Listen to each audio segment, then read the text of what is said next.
When it comes to controversial science projects, the High Frequency Active Auroral Research Programme, or HAARP, is right up there with the moon landings and chemtrails on the conspiracy hit list.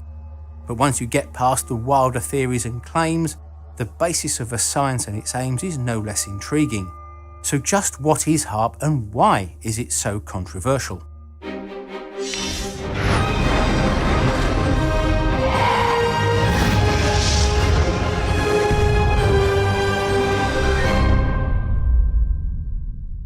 Some of the many reasons why HAARP attracts so much attention comes from the claims of scientifically uninformed theorists that say it can control the weather, set off earthquakes, hurricanes, floods, bring down missiles and planes, disrupt worldwide communications and influence people's minds and moods. If that were true, then it would be one of, if not the most powerful pieces of technology on the planet and hidden behind government and military secrecy. Yet HAARP is unclassified, though it was funded and jointly managed by the US Air Force, US Navy and DARPA. But due to budget cuts in 2014, the ownership of the site and all the equipment was transferred to the University of Alaska Fairbanks, who now also run it. So what is the purpose of HAARP? Well, its basic remit is to study the ionosphere, its interaction with space weather and how it affects radio communications here on Earth, as well as the generation of VLF, that's very low frequency, and ELF, extremely low frequency radio waves, which can travel around the world and penetrate deep under the sea for communications with submarines and into the ground to reveal underground structures. HAARP deals with some complex science, and how it operates is equally complex, but the basic principle is to try and replicate how the sun affects the upper atmosphere to create the ionosphere and how it then goes on to affect it, but to do this in a controlled, repeatable way and of course on a much smaller scale. Now, in order to understand HAARP, we need to know a little about the ionosphere. This is a constantly changing area of the Earth's upper atmosphere that reaches from about 60 kilometers to 1,000 kilometers in altitude, where it's thin enough so that the sun's ultraviolet and X-rays can reach it, but thick enough so that it can absorb these rays and ionize the gases there. It's also well above the area called the troposphere, where we live. Ionization is the process where high-energy radiation strips away an electron from a neutral atom or molecule and creates a negatively charged electron and a positively charged ion. That's an atom with a missing electron. This process creates a shell of these charged particles around the Earth, which we call the ionosphere. This stripping of the electrons also releases energy in the form of heat and light. This light is called air glow and is similar to how the auroral lights are formed in the polar regions, but it also makes the night sky everywhere glow very slightly, and you can see this on a dark, clear night with a sensitive camera and sometimes by eye. Normally, in the dense atmosphere near the surface of the Earth, the negative electrons and positive ions would recombine very quickly. But because the gas in the upper atmosphere is much less dense, the particles are much farther apart and remain separated for much longer. With all these free electrons floating around, the high atmosphere becomes conductive, starting at around 60 kilometers, peaking intensity at 300 kilometers, and then by the time it gets to 1,000 kilometers, it's dropped almost to nothing, where the atmosphere becomes too thin and then the vacuum of space takes over. In fact, the ionosphere separates into 3 layers called the D, E and F layer, with D being at the lowest altitude rising up to F at the highest altitude. Because these layers are conductive, they interact with electromagnetic waves like radio broadcasts from the surface. Depending upon their frequency, some radio waves will be absorbed, some will bounce off the electron layer and be reflected, and some will pass right through with little resistance. As these layers are created by the sun's energy, they can change dramatically from day to night, summer to winter, and in fact the lowest D layer only exists in the daytime and completely disappears at night. They're also affected by high solar activity and solar flares, and thus affect radio transmissions similarly. HAARP uses up to 3.6 megawatts of high-frequency radio signals in the 2 to 10 megahertz range to excite and heat the gas molecules in a small area of the ionosphere directly above the facility. It does this with the main instrument, the IRI, or the Ionospheric Research Instrument. This is the heater. It's a phased array radio transmitter with 180 antennae in a grid covering about 100,000 square meters, or about 24 acres. This array works like one large transmitter, but it can electronically steer the beam over about a 30-degree angle. By the time the signal has reached the ionosphere, it's spread out to a size of between 60 to 100 kilometers across, depending upon its frequency and configuration. By rapidly steering the beam around this small patch of sky, it can modulate the heating process to create signals like VLF and ELF waves. Among the many misconceptions about HAARP, probably the biggest is its power output, as this is seen as undeniable proof that it is capable of doing all the wild things claimed of it. Its stated maximum power is 3.6 megawatts, but this is often mistaken for another much larger figure, its ERP output, and that can be up to 5.8 gigawatts. So why are there two wildly different figures for the same facility? Well, HAARP's output is 3.6 megawatts, but in the broadcast industry there is another figure called ERP, or effective radiated power, and here is where people get confused between actual power and ERP, because they don't understand what ERP represents. But one thing is for sure, you can't put in 3.6 megawatts and get out 5.8 gigawatts as some claim. It's just physically impossible. In fact, you can't get out a single microwatt more than you put in. If you did, then A, you've just solved all the world's energy needs by creating a machine that makes more energy than it uses, and B, you've just broke the law of physics, and in particular the law of conservation of energy. HAARP has to focus its 3.6 megawatts onto a small area of sky hundreds of kilometers above using its antenna array, like a torch focuses its light into a tight beam. That 5.8 gigawatt ERP is a fictional figure used by engineers in the broadcast industry to indicate how powerful the transmitter would have to be if there was no focusing and the whole sky was covered to the same power intensity at the target distance, which in this case is the small patch of sky 300 kilometers above HAARP. That ERP figure can change dramatically from tens of megawatts to gigawatts, depending upon how efficient the antenna is deemed to be at focusing the radio transmissions. The tighter, more focused the beam, the higher the ERP figure will be. The more spread out, the lower the ERP figure will be. But at the end of the day, the most HAARP can transmit is 3.6 megawatts.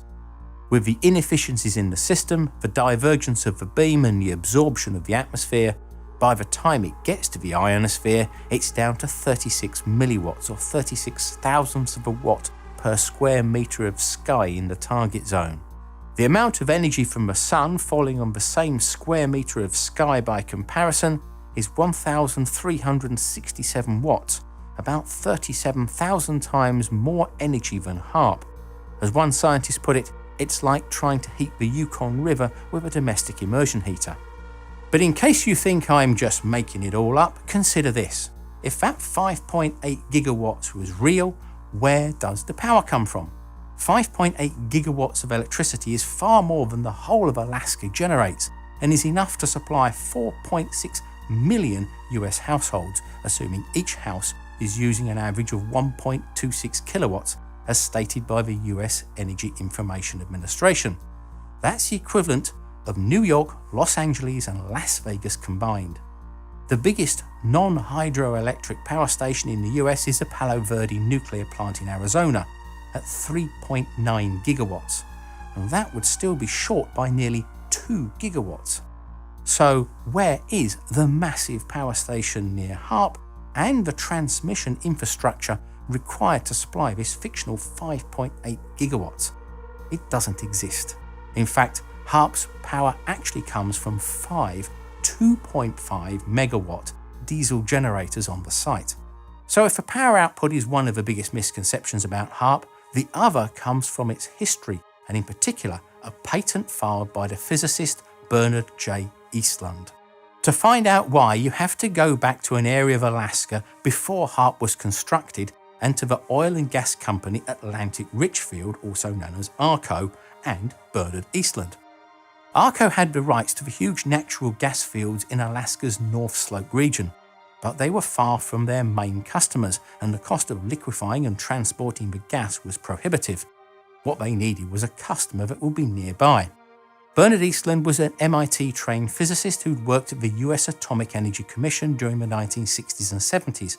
He specialised in plasma physics and co-developed the fusion torch, a method of using high-temperature plasma of a nuclear fusion reactor to convert waste materials into reusable elements. In the 1980s, Eastland was working for ARCO and became the president of ARCO's Production Technologies International Company in Houston.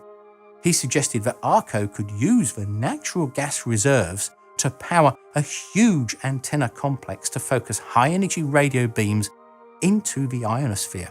This would heat up the gas atoms to create artificial plasma layers in the ionosphere, but in a way which could be controlled, moved and shaped by equipment on the ground. Alaska would be in a good position because the Earth's magnetic field lines go up almost vertically in that area.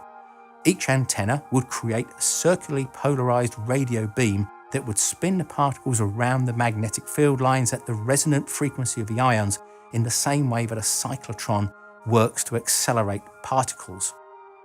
This would heat up the plasma and allow it to move along the magnetic field lines to higher altitudes. Eastland was granted a US patent, number 4686605, for the invention titled Method and Apparatus for Altering a Region in the Earth's Atmosphere, Ionosphere and/or Magnetosphere on August 11, 1987.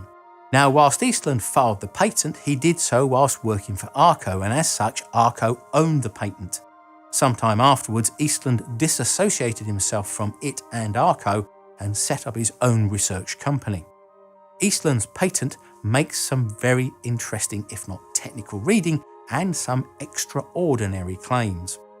Some of the claims include that it could disrupt communications both around the Earth, but also to and from satellites, missiles, and air and sea craft by randomly modulating areas of the ionosphere which are relied upon to propagate radio signals around the Earth, and thus effectively scramble the signals. Now, back in the late 1950s and early 60s, the US and Soviets exploded nuclear weapons in the magnetosphere high above the Earth. We also have a video on that if you want to see it. This created large amounts of charged particles which were found to travel along the magnetic field lines in a spiral motion and bounce back and forth between the mirror points at their ends at very high speed. This created a lot of radio noise that could blind radar systems and was thought at the time could cause the electronics of nuclear missiles to fail. One of the patent claims was that a plasma layer could be created and used to trap some of the plasma particles, which would then oscillate between the new layer and the mirror points on the magnetic field lines to create interference that could have a similar effect to the nuclear tests, but without having to detonate a nuclear device in space. Other uses include heating large areas of the ionosphere to move them to much higher altitudes, to create unexpected and unplanned drag forces on missiles and satellites and cause them to become unstable in their travel.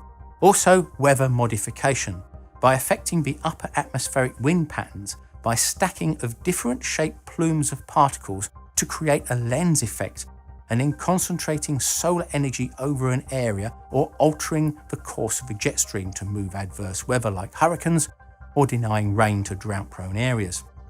It was also claimed to be able to make a wave reflector in the sky to steer ELF signals to a depth of 1 kilometre or more. The reflections would then be picked up by a satellite and after processing could reveal hidden structures, a bit like a CAT scan of the Earth. Another reason to use ELF waves is that the frequency of brain waves in humans lays in the 3 to 12 Hz range, very similar to that of ELF signals. It was suggested that directing such a frequency at an enemy might have a detrimental effect on their mood and ability to operate. But it wasn't all destructive. Eastland suggested that it could be used to modify the molecular makeup of the upper atmosphere, increasing the levels of ozone to fill the ozone hole and to break up various chemical entities such as carbon dioxide, carbon monoxide and nitrous oxides. Even though the claims in the patent seemed extraordinary and were probably somewhat over the top, ARCO still passed the idea of the ionospheric heater and its possible uses to Simon Ramo, who had led the development of microwave and missile technology and was instrumental in the creation of the ICBMs. He passed it to the Defense Department, who then gave it to the Pentagon's advanced research arm DARPA. The big claims may well have raised a few eyebrows in the military, and its electronic beam steering and reflection technology would have been of great interest to them, but the overall size of the proposed project would have been massive. For Eastland's patent to create the effects it claimed were possible, it would call for a site with a maximum output of 100 gigawatts of true power, not the fictional ERP figure.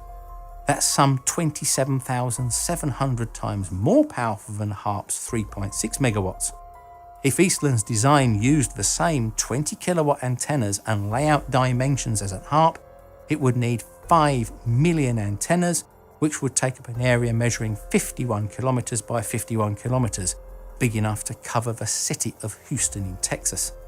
This is why Eastland and ARCO suggested that the power should come from the huge natural gas reserves of Alaska's North Slope. It would have been a massive cash cow to ARCO to supply the gas.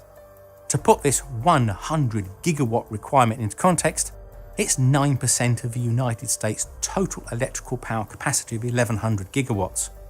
The biggest gas-fired power stations in the world are in Russia and can generate 5.5 gigawatts of power each. Eastland's array would need 18 of these working at full power to supply the 100 gigawatts. Eastland's idea was just too grandiose, but the scientists saw the opportunity to build a much smaller facility that would allow them to test ideas and gain a much greater understanding of the ionosphere.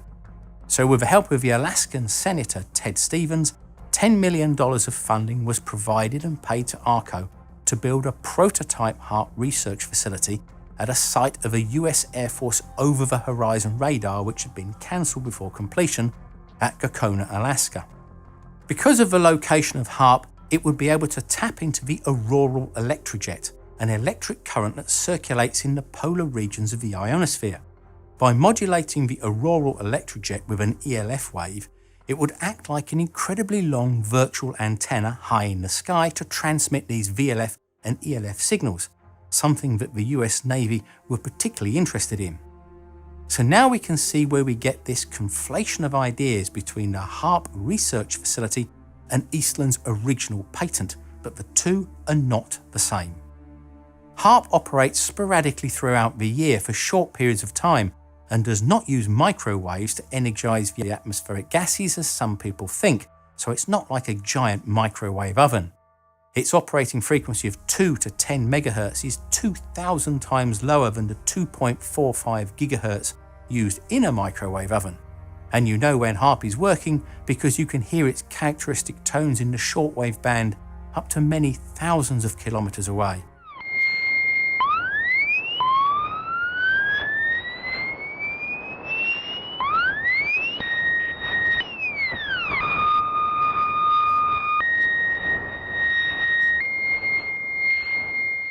HAARP is not the only site like this. There are other smaller ones in Russia and Norway, but HAARP is the most powerful and has been able to create controlled effects in the ionosphere such as faint airglow, ELF and VLF signals. It's detected previously unknown ionospheric effects which have advanced our understanding of the ionosphere greatly, and some say that it's proof of concept that Eastland's ideas could work. So what are your views on HAARP? Should we do this sort of research considering its origins or leave well alone? Let me know in the comments. So thanks for watching, and don't forget to check out some of our other videos if you get the time, and please subscribe, thumbs up and share.